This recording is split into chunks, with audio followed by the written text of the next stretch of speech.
咁係唔係自僱嘅人士咧喺受傷之後咧，一定係攞唔到呢個工傷賠償嘅咧？嗱，咁有一位黃小姐咧就係嚟同我哋商量佢自己嘅一個問題啦。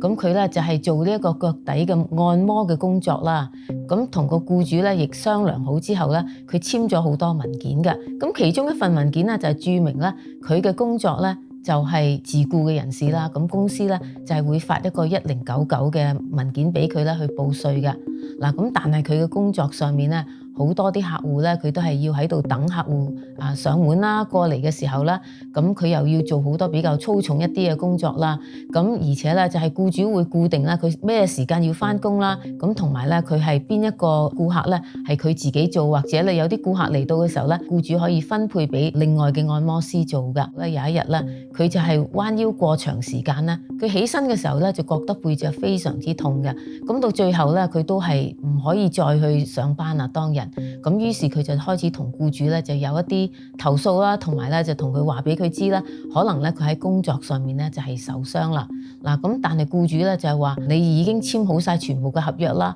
咁於是咧僱主咧就係拒絕咗黃小姐呢個工傷嘅要求喎。咁佢現在非常彷徨啦，佢又需要睇醫生。咁黃小姐應該點樣做呢？你係咪想知道結局呢？記得聽到最後啦。如果你係有類似嘅案例，或者係有法律嘅疑問，可以喺下邊留 comment 俾我，增長你嘅法律知識、法律常識。我係 Hannah 梁律師，法律係非常之複雜嘅，我會用我嘅經驗嚟為你解答每一樣嘅法律問題。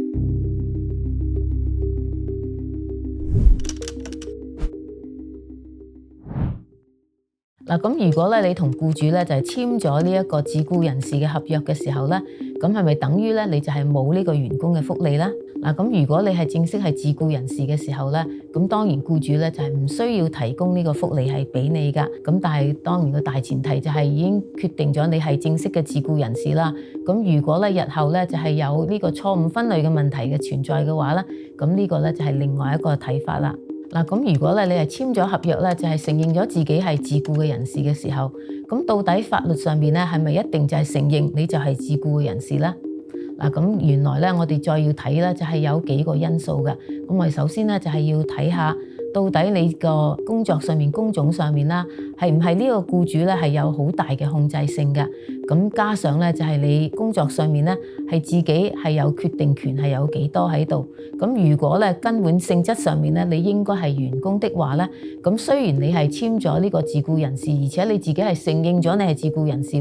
但係最後嚟講咧，如果你係申訴嘅話咧，咁喺法律上邊咧都係好有機會咧，你能夠證明的話咧，你都可以成為咧係員工嘅。咁所以咧係呢個僱主嚟講咧，你唔好咧就淨係諗住咧，如果係簽咗呢個自僱人士咧，就等於呢個人士係唔可以再去反駁喎。咁因為咧你個簽嘅合約咧，如果同你嘅工種嘅工作內容咧係唔一樣嘅時候咧，咁如果個員工咧係可以提出到證據咧，證明佢應該係受僱嘅員工而唔係自僱人士嘅話咧，咁呢一個僱主咧都係需要承擔佢嘅責任嘅。如果呢個員工咧就已經同呢個僱主係簽咗一個自僱人士嘅合約，即係話佢自己係承認咗佢係一個自僱嘅人士嘅話，咁佢遲啲佢可唔可以推翻呢？嗱，咁如果咧佢有充足嘅證據啦，能夠證明到咧佢嘅工作上面咧應該係員工而唔係自僱嘅人士嘅話咧，咁當然咧佢係可以推翻嘅。咁因為法律上面咧只係承認，唔等於淨係你合約上面所簽嘅內容喎，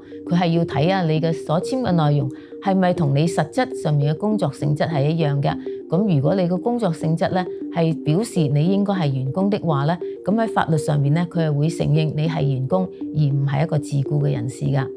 咁如果咧呢位人士去簽呢個自僱人士嘅合約嘅時候咧，裏邊註明咧佢係會放棄所有其他員工嘅權利嘅喎。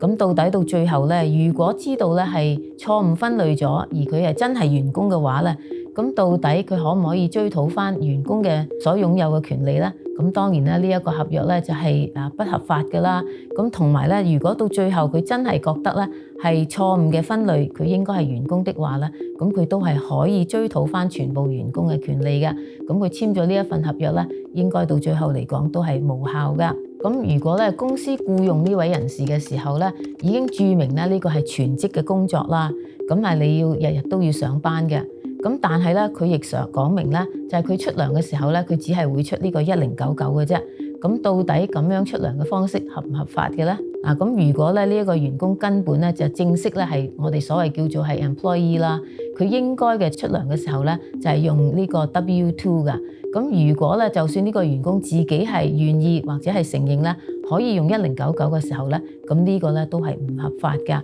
咁因為咧1099只係俾呢個自僱嘅人士啦，咁但係呢個人士咧已經註明咧自己係全職嘅員工嘅時候咧，咁佢應該攞到嘅咧就係 W2 噶。咁樣如果有一位人士咧就係上班工作嘅時候咧，佢要做咧就係大概40至60個鐘喎，一個好長嘅時間嘅。咁到底咧佢想知道咧呢一樣算唔算係一個自僱或者係呢個員工咧？首先咧就係只係用呢個時間性嚟講咧，唔係一個決定嘅準則㗎。即係話咧，就算係做40至60個鐘咧，就係唔可以決定咧係你到底係自僱啊定係一個員工㗎。咁我哋首先要睇下佢嗰個工作嘅性質啦。咁如果咧你真正係一個自僱嘅人士，即係話咧僱主係俾一個 project 俾你，然後就係叫你咧就係完成咗之後咧先至交翻俾佢嘅。咁到底呢個 project 咧你要做幾長嘅時間咧？咁呢個係你自己嘅決定，因為你亦係一個自僱人士咧，你係有呢個決定權㗎。咁如果你係員工的話，當然就唔一樣啦。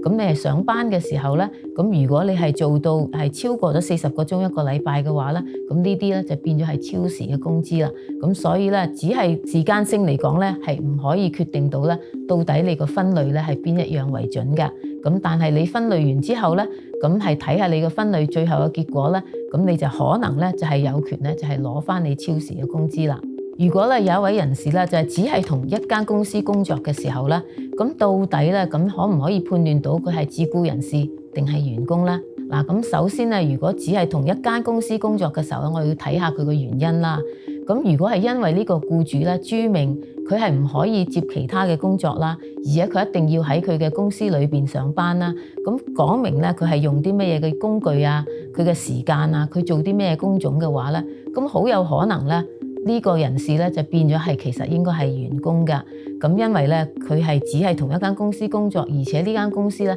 對佢嘅控制權咧就係非常之大嘅。咁但係當然啦，如果呢位人士自己係有獨立嘅公司啦，雖然佢只係同一間公司工作，但係咧佢有權去接其他嘅工作嘅時候，只係佢係冇去接其他工作啦。呢間公司係俾好多工作佢做嘅時候咧，佢已經充足的話咧，雖然咧佢只係同一間公司工作咧，咁佢自己咧都係一個自僱人士嚟噶。如果咧一個僱主咧就係故意咧就係用呢一個自僱人士嘅身份啦，而唔係話佢哋係員工，因為主要嘅目的咧就係避免佢係要俾員工嘅福利啦，即係好似係超時工作啊，或者係呢個病假等等嘅話咧，咁呢個算唔算合法嘅咧？咁當然呢個咧就係不合呢個規例㗎。咁因為咧，如果就算你話佢係呢個自僱嘅人士啦，但係正式佢嘅工作上面咧都係一個員工的話咧，咁法律上面只係會承認佢係員工，而且咧佢係需要有晒呢個員工嘅權利㗎。咁所以到最後咧，如果員工係追討嘅時候咧，咁呢個僱主咧都係有好大嘅責任喺度㗎。咁如果公司咧就係故意錯誤分類嘅時候咧，喺法律上面咧都係有好大嘅責任㗎喎。咁因為咧就係勞工法嘅226.8咧，就係註明咧，如果係僱主係故意係分類錯誤的話咧，咁佢係有一個民事上面嘅一個罰款㗎。咁佢可以每一次咧個違例咧就係高達由5000蚊咧就至15000蚊嘅。咁但係如果咧佢係有一個違例嘅常規喺度咧，即係話成日都係咁做的話咧，咁佢每一次咧就可以增加到咧係10000蚊咧至25000蚊嘅喎。但係要注意到啦，僱主就係因為個所謂違例咧，唔係話佢一次過嘅喎，即係話你每一次出糧嘅時候咧都算係一個違例嚟㗎。咁即係話如果你出咗1年嘅薪水咧都係錯誤嘅話咧，咁你每一次出糧咧，每一個月出一次糧嘅話咧，咁你其實嘅違例咧就係已經超過咗係有12次㗎啦。咁所以若果你係有多次出糧嘅時候咧，咁呢個罰款咧都可以係非常之高嘅喎。